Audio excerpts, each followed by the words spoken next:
महाराष्ट्रच काय पण पूर्ण भारतातली शहरं सध्या प्रचंड तापली आहेत आणि उष्णतेने एप्रिल महिन्यातच सगळे रेकॉर्ड मोडलेत. जगातली 100 सर्वात उष्ण शहरांची यादी पाहिली तर त्यातली 57 शहरं एकट्या भारतातली आहेत. आपल्या महाराष्ट्रातल्या अकोला, अमरावती आणि वर्धा ही 3 शहरं जिल्हे पाहिले तर जैसलमेरमधील वाळवंटापेक्षाही ती जास्त तापली आहेत. याला शास्त्रज्ञ अल निनोचा प्रभाव म्हणतात, तर सामान्य माणूस याला जागतिक तापमान बदल आणि पर्यावरणाची काळजी न घेण्याचे परिणाम असल्याचं सांगतो. पण खरी गोष्ट समजून घ्यायची झाली तर यामागे एक असं नैसर्गिक चक्र आहे ज्याची सुरुवात आपल्यापासून हजारो मैल लांब पॅसिफिक महासागराच्या खोल निळ्या पाण्यात होते. या शक्तीचं नाव आहे अल निनो.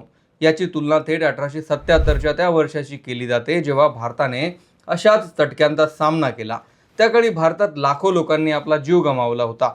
पण हा अल निनो नक्की काय आहे आणि समुद्रातलं पाणी गरम झालं की आपल्या विदर्भात पारा 50 अंशांच्याही वर का जातो, ही संपूर्ण सायकल नक्की कशी काम करते हेच मी तुम्हाला या व्हिडिओत सोप्या भाषेत सांगणार आहे. अकोला, अमरावती, वर्धा या जिल्ह्यातलं सध्याचं तापमान 47 अंशांवर आहे आणि हे यावेळी 52च्याही वर जाऊ शकतं. शेजारचे देश पाहिले तर या सगळ्यात जास्त आपला भारत तापलाय. याची बरीच कारणं आहेत आणि ज्या अल निनोला मुख्य कारण सांगितलं जातं त्याची सुरुवात होते दक्षिण अमेरिकेतील पेरू देशाच्या किनारपट्टीवरून. 16व्या शतकातील ही गोष्ट आहे. तिथल्या मच्छीमारांनी एक विचित्र गोष्ट नोटीस केली होती. दर काही वर्षांनी ख्रिसमसच्या सुमारास समुद्राचं पाणी अचानक कोमट व्हायचं. एरवी थंड असणारा हा समुद्र अचानक गरम का होतोय हे कोणाला समजत नव्हतं. पाणी गरम झालं की तिथले मासे मरायचे आणि मच्छीमारांवर उपासमारीची वेळ यायची. ही घटना नेमकी ख्रिसमसच्या काळातच घडायची. म्हणून तिथल्या स्पॅनिश मच्छीमारांनी याला नाव दिलं अल निनो. स्पॅनिश भाषेत याचा अर्थ होतो लहान मुलगा किंवा बालयेशू. पण हा लहान मुलगा नावासारखा शांत नाही, तर तो इतका हट्टी आहे की तो संपूर्ण जगाच्या हवामानाचा रिमोट कंट्रोल आपल्या हातात घेतो. जेव्हा हा अल निनो जागा होतो तेव्हा जगाच्या एका कोपऱ्यात पूर येतो तर दुसऱ्या कोपऱ्यात भीषण दुष्काळ पडतो. सामान्य परिस्थितीत पॅसिफिक म्हणजेच प्रशांत महासागरावरचं वारं पूर्वेकडून पश्चिमेकडे म्हणजे अमेरिकेकडून ऑस्ट्रेलिया आणि इंडोनेशियाकडे वाहत असतात. हे वारे समुद्राच्या पृष्ठभागावरचं गरम पाणी ढकलत लांब नेतात. यामुळे ऑस्ट्रेलिया आणि आशियाई देशात भरपूर पाऊस पडतो आणि पेरूच्या किनारपट्टीवर खालचं थंड पोषक पाणी वर येतं. म्हणजेच या काळात आपल्याकडे ही परिस्थिती सामान्य असते. पण जेव्हा अल निनोचं चक्र सुरू होतं तेव्हा हीच प्रोसेस उलटी घडते. हेच वारं कमकुवत होतात आणि कधी कधी तर ते आपली दिशाच बदलतात. यामुळे जे गरम पाणी लांब जायला हवं होतं ते वारं नसल्यामुळे पेरूच्या किनाऱ्यावर साचून राहतं. समुद्राच्या पृष्ठभागाचं तापमान जेव्हा फक्त 0.5 ते 2 अंशांनी वाढतं तेव्हा वातावरणातली जागतिक साखळी विस्कळीत होते. यालाच शास्त्रज्ञ वॉकर सर्क्युलेशन मोडणं असं म्हणतात. हे चक्र विस्कळीत झालं की पावसाचे ढग आपली जागा बदलतात आणि भारतासारख्या देशांपासून पाऊस लांब पळायला लागतो. जेव्हा पॅसिफिक महासागराचं पाणी गरम होतं तेव्हा तिथली हवा गरम होऊन वर जाते. ही हवा वर गेल्यावर वातावरणात एक मोठी पोकळी तयार होते आणि ती भारताकडे येणाऱ्या मान्सूनच्या वाऱ्यांची सर्व ताकद स्वतःकडे ओढून घेते. यामुळे 2 मुख्य गोष्टी घडतात ज्याचा चटका सध्या आपल्याला बसतोय. पहिली गोष्ट म्हणजे कोरडी हवा. मान्सूनचं वारं जे ओलाव घेऊन येणारं होतं ते अल निनोमुळे कमकुवत आणि कोरडं होतात.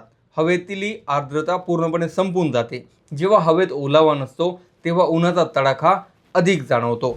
दुसरी गोष्ट म्हणजे ढगांचा अभाव. आर्द्रता नसते तेव्हा ढग हे तयार होत नाहीत. आज महाराष्ट्रात जे घडतंय ते हेच आहे. सूर्याची उष्णता रोखायला ढगांचं कवच उरलेलं नाही. आकाश एकदम निरभ्र असल्यामुळे सूर्याची प्रखर किरणं थेट जमिनीवर आदळतात आणि जमिनीतील ओलावा शोषून घेतात. यालाच आपण हीट वेव्ह म्हणतो, ज्याने सध्या महाराष्ट्रातली बहुतांश शहरं प्रचंड तापमानाचा सामना करतायत. पण हे सगळं पहिल्यांदाच घडतंय असं नाही. 1950 पासून भारताने जितके भीषण दुष्काळ अनुभवले त्यातले 70% दुष्काळ हे केवळ अल निनोच्या वर्षात आलेत. 1977 असो, 97चा भीषण उन्हाळा असो किंवा 2009चा दुष्काळ, जेव्हा जेव्हा हा अल निनो आला तेव्हा भारतीयाला प्रचंड उकाडा सहन करावा लागलाय. 1877 मध्ये तर परिस्थिती इतकी भीषण होती की लोकांना अन्न आणि पाण्यासाठी वणवण फिरावं लागलं होतं. आज आपल्याकडे तंत्रज्ञान आहे, धान्य साठा आहे, म्हणून आपण सावरलेलो आहोत. पण निसर्गाची ताकद आजही तितकीच प्रबळ आहे. 2026 मध्ये आपण जे अनुभवतोय ती एक प्रकारे निसर्गाची चेतावणी असं म्हणायला हरकत नाही. पण ही स्टोरी फक्त भूगोल किंवा विज्ञानाची नाही, तर ती तुमच्या आमच्या खिशाची सुद्धा आहे. अल निनो फक्त शरीरातून घाम काढत नाही, तर तो महागाईचा राक्षस सुद्धा सोबत आणतो. कारण जेव्हा पाऊस कमी पडतो आणि उन्हाळा असा कडाक्यात असतो तेव्हा सर्वात मोठा फटका शेतीला बसतो. विदर्भातल्या कापसापासून ते मराठवाड्यातल्या सोयाबीनपर्यंत सर्वांना याचा फटका बसतो. पाण्याचा तुटवडा निर्माण झाला की उत्पादन घटतं आणि जेव्हा उत्पादन कमी होतं तेव्हा बाजारपेठेत धान्य, डाळी आणि साखरेचे भाव गगनाला भिडतात. यालाच अर्थतज्ञ क्लायमेट इन्फ्लेशन असं म्हणतात. 2026 मध्ये आपण ज्या उन्हाळ्याला तोंड देतोय त्याचं भीषण वास्तव हेच आहे. भारतीय हवामान विभागाने यंदा पावसाचा अंदाज सरासरीच्या 92% वर्तवलाय, जो खरोखर चिंतेचा विषय मानला जातो. पण एक आशेचा किरण अजूनही आहे, ज्याला शास्त्रज्ञ इंडियन ओशियन डायपोल म्हणतात. याला भारताचा स्वतःचा अल्निनो असंही म्हटलं जातं. जर आपल्या हिंदी महासागराने भारताला साथ दिली आणि पॉझिटिव्ह आयोडीन स्थिती निर्माण झाली तर अल्निनो कितीही प्रबळ असला तरी भारतात चांगला पाऊस होऊ शकतो. 1997 मध्ये असंच झालं, जेव्हा अल्निनो खूप मोठा होता पण आयोडीने भारताला वाचवलं. अल्निनो म्हणजे केवळ समुद्राचं पाणी गरम होणं नाही, तर हे निसर्गाने मानवाला दिलेलं एक फार मोठं चॅलेंज आहे.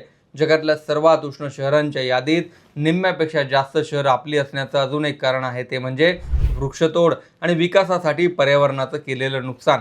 भूटानसारखा देश, जिथे घटनेतच देशाच्या एकूण क्षेत्रफळापैकी 60% क्षेत्रावर जंगल असावं अशी तरतूद आहे, त्या भूटानमध्ये सध्या उकाड्यापासून दिलासा मिळतोय आणि शहरं थंड आहेत. तर आपल्या भारतात वातावरण हे विरुद्ध आहे. या परिस्थितीवर तुमचे मत जरूर लिहा. व्हिडिओ आवडला असेल तर पुढे शेअर करायला विसरू नका.